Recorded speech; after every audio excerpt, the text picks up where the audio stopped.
Hi, welcome to another episode of DAWNCast. My name is Cathy Ngo. And I'm Dai Lee. And we have a very special guest with us today. It's Mr. Weh Yeoh. Hi, Weh.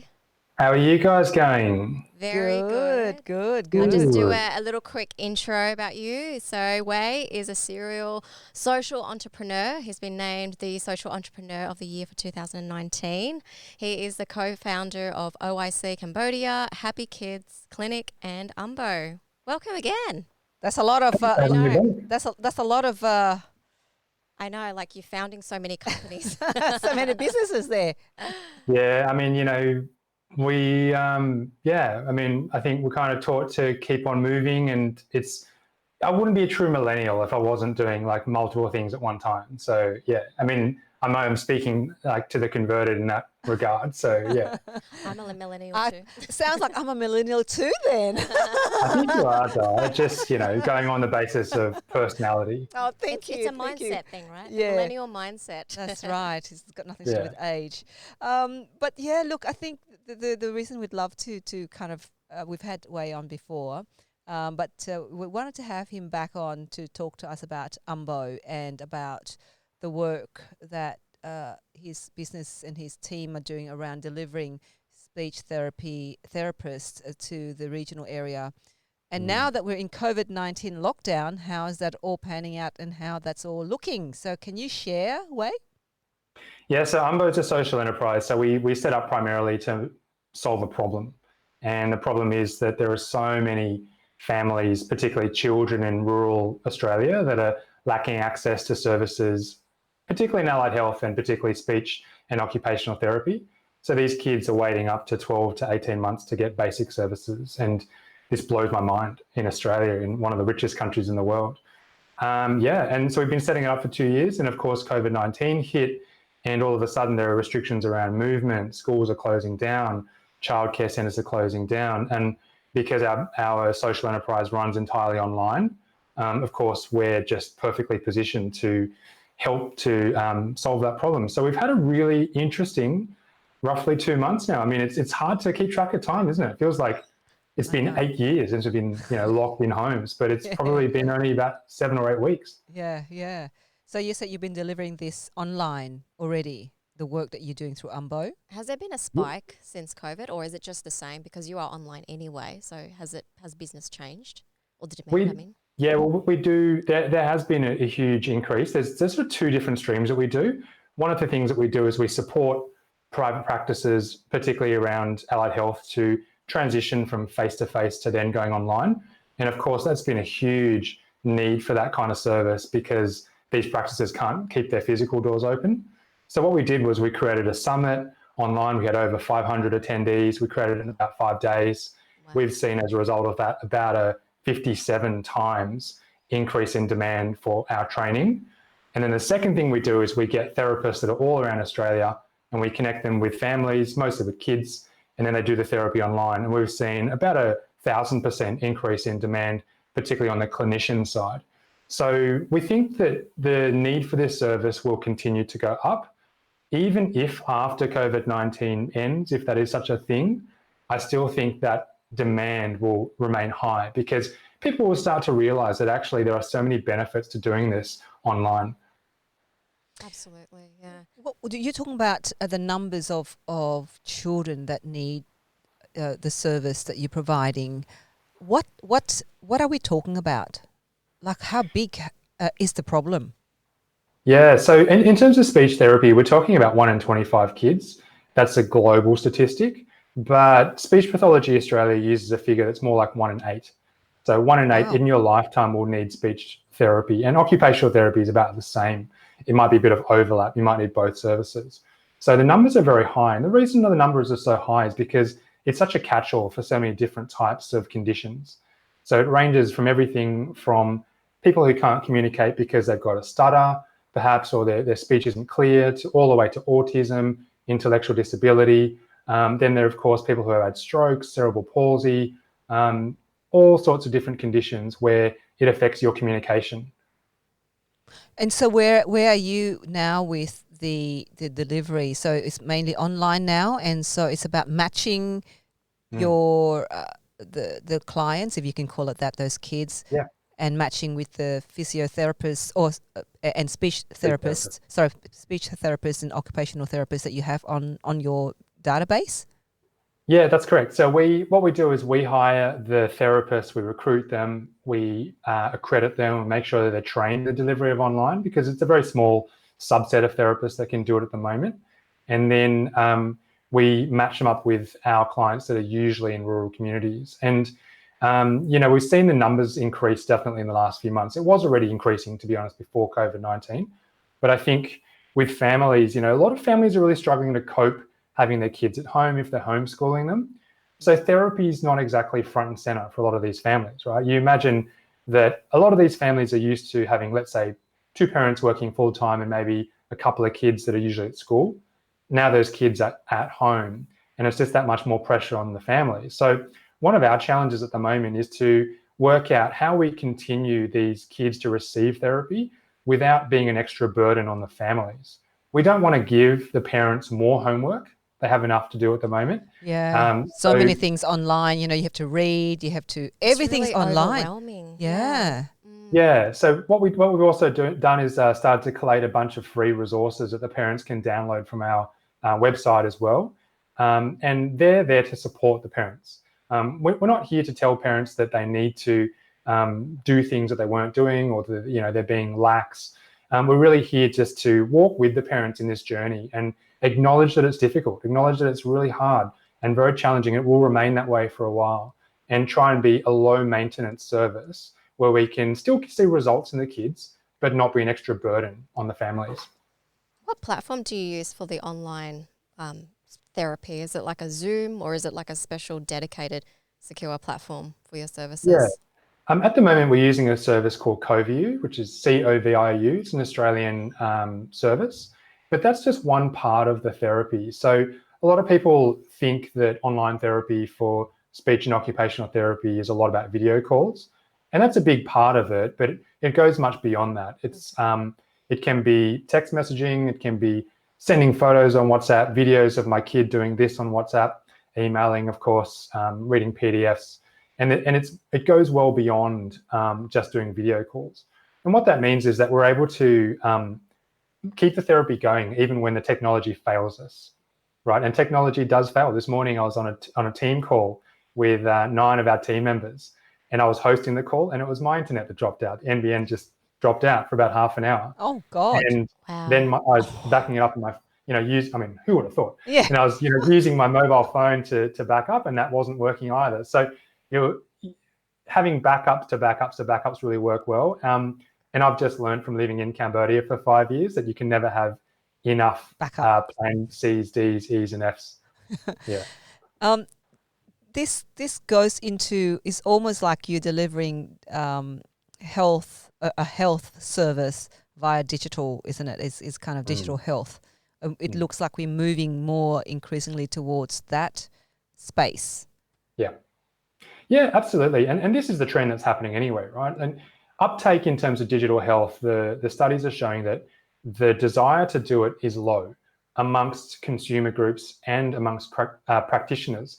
But depending on which study you look at, one of our advisors has done a fair bit of research for Sydney Uni, and one of the studies that she cites shows that there is actually more resistance amongst the clinicians than amongst the families, particularly in rural areas, because I believe that they often see the benefits and they don't necessarily have a lot of other options. Now, of course, with COVID-19, your options are really limited in terms of seeing people face to face. So I think it's almost like a guinea pig period where we can test out this idea for a lot of people. And then once things go back to normal, in inverted commas, they'll think to themselves, well, why aren't we doing this all the time? And we'll start to see that curve will go up and it will remain high. That's my prediction. But anyway, let's see. Do you reckon things will go back to normal? I don't think so. I don't know what normal is anymore. Yeah, what is normal? Normal is boring. I think in terms of people being able to interact freely and go to places and not feel like they're going to be infected, and there's more freedom of movement. Yeah. But it's really interesting, right? Because I think in Queensland yesterday, they relaxed a lot of the restrictions, and now they're saying they can travel up to 50 kilometres to get non-essential services, right? And I noticed that someone on Twitter posted something about, well, that's really great. What about if you live rurally?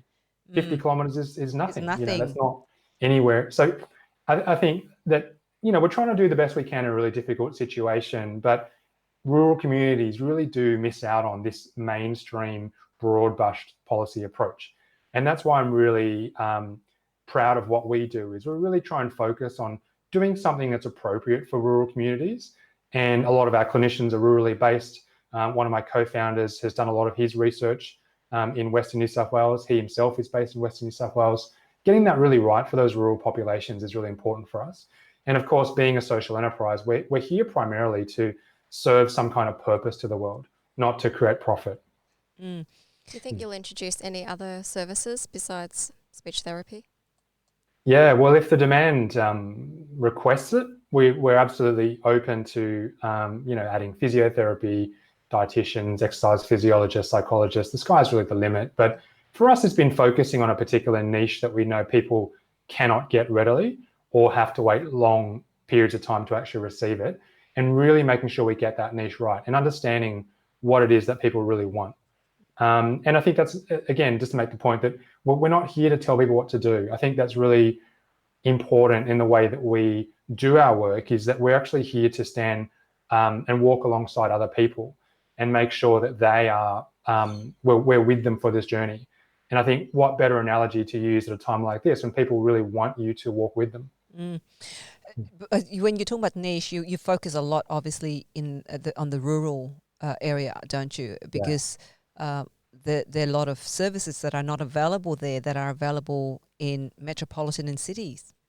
Yeah, we take it for granted, right? But even in just to throw it back to the urban side, even in urban communities, the wait time to see these kinds of therapists for pediatric cases can be up to 3 months.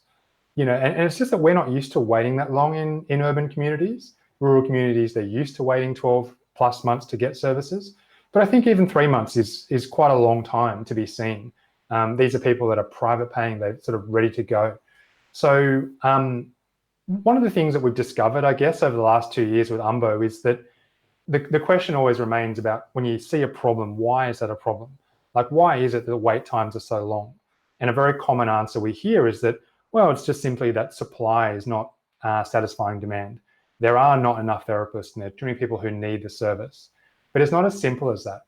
One of the things that we've learned is that when we give our therapists the ability to work whenever they want, wherever they want, and I'll use an example, most of them are mothers, of course, because most of these therapists are female. A lot of them are mothers, and what they're doing is they're doing a couple of hours after dropping the kids off to school in a normal day. You know, they might do an hour or two when the kids get home, maybe an hour or two when the kids are asleep. So what we're doing is we're activating an underactivated segment of the job market. We're bringing these people back into employment. And the theory is that if we do this enough times with as many therapists as possible, we'll actually have enough supply. So it's not as simple as saying, you know, there are no therapists. The question is more about, how do we create a work environment where these therapists can actually contribute? It's just the way that people were working before was an old way of thinking. And I think you were mentioning before that there has been some resistance to have online adoption. And I think it's just, like it's very old school. And I actually saw a meme that said, oh, what forced your digital transformation? Well, it was COVID. Did you see that meme? No, I haven't seen that meme yet. But that's it. You know, I talked about these therapists that we work with to transition from face-to-face to online. And as I mentioned, there's as much resistance in therapist communities as there are in families, if not more, perhaps. And we've talked to therapists who've been saying, you know, I've been thinking about going online and doing digital practice since 2003. And then you go, well, there's nothing like a pandemic to put you into action. Then there's all these things around private health insurance and Medicare that are now releasing item numbers for online supports. And we've heard consistently this would never happen. And again, nothing like a pandemic to kick stuff into action. It's taken weeks for them to actually do this, as opposed to will never happen, you know? So I think COVID-19 is a really big opportunity for us to question exactly what you said before, Cathy, about, well, what is normal? What is business as usual? And why is it like that? You know, why is it that we don't have a lot of remote working? Why is it that we tell people they've got to be in the office at 9 o'clock. And if they're not at their desk, they're seen to be lazy. Another point I'd make is about why is it that in employment, people with disabilities who often have to work from home were not considered to be suitable to work in a lot of enterprises, and there is a feeling within disability communities, from what I am hearing, that there's a little bit of anger there and a bit of resentment about, okay, you're all kind of doing what we would ordinarily do and now it's acceptable, but previously we were told that we couldn't contribute. Exactly. I think even with flexible work, before it was like, it's hard to implement a flexible work policy in the workplace, and suddenly you're able to. It has happened. But what do you think for today's leadership? What is a leader called to do and operate in this climate in COVID-19? What kind of skill set would a leader leading an organization need today?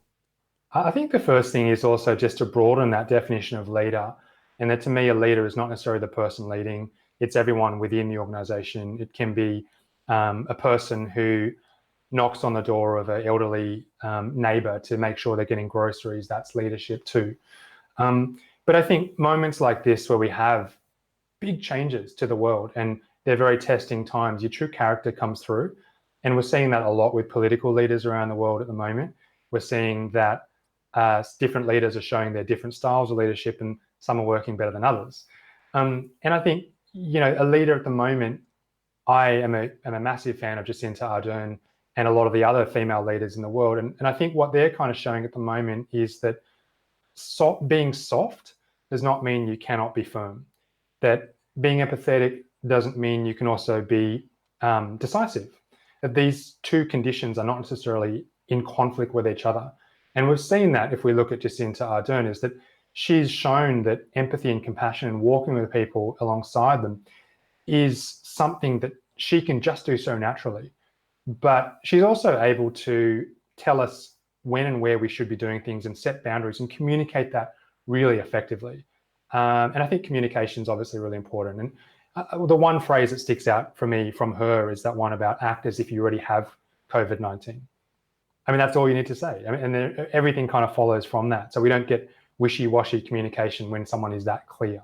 Yeah. I must say I am a massive fan of her and her style. It's something, it's not hard, but yet I think because I guess political leaders, they've always been a certain type of person. Like when you think of a leader, you don't think of someone like Jacinta, and I think the world has that sort of mindset, and I think she's just broken that.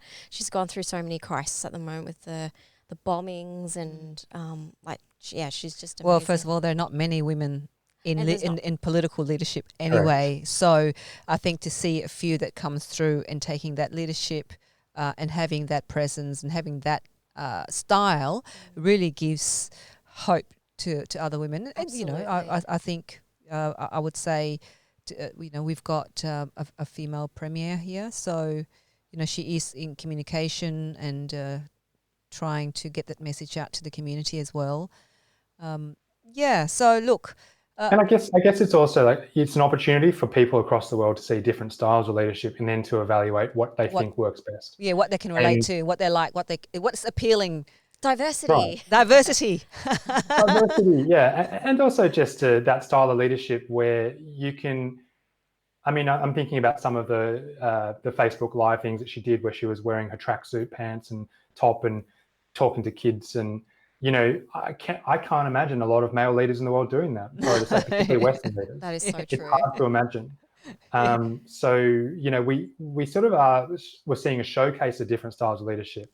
One of the other things I've noticed about what we've been doing at Umbo at a more micro level is when this crisis hit at the beginning, there was a lot of stress and tension about how we're going to react in our lives have changed very quickly. So what we did was we increased our communication. We changed the way in which we met. We met online. We did daily check-ins on Zoom. And we also gave all of the team members, regardless of who they were, opportunities to talk about how they're going. Just a little mental health check-in, how are you feeling today?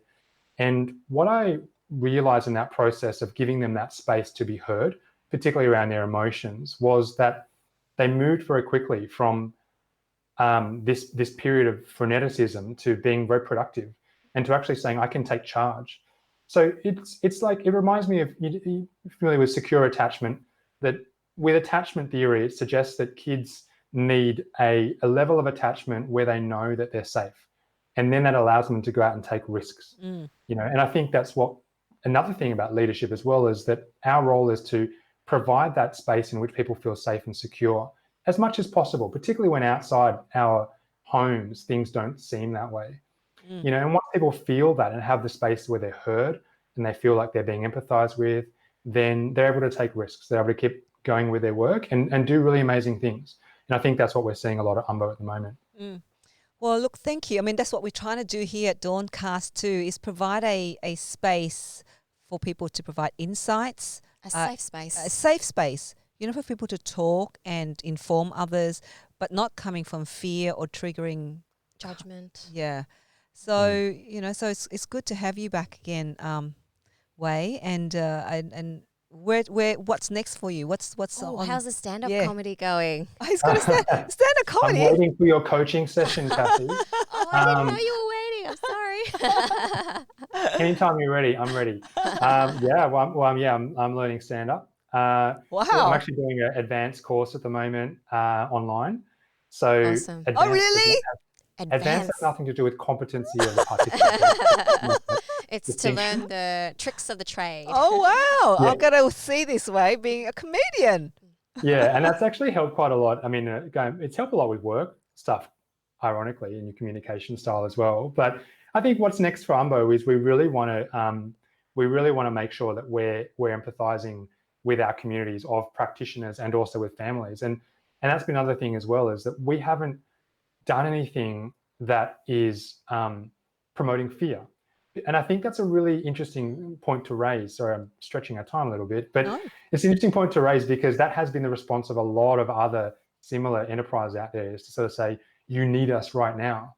And, that's not our message at all. And, I've been on the phone with a couple of practitioners who have been very, very distressed about the environment they're in, considering closing their business, losing their livelihoods, etc. And we've coached and talked our way through them.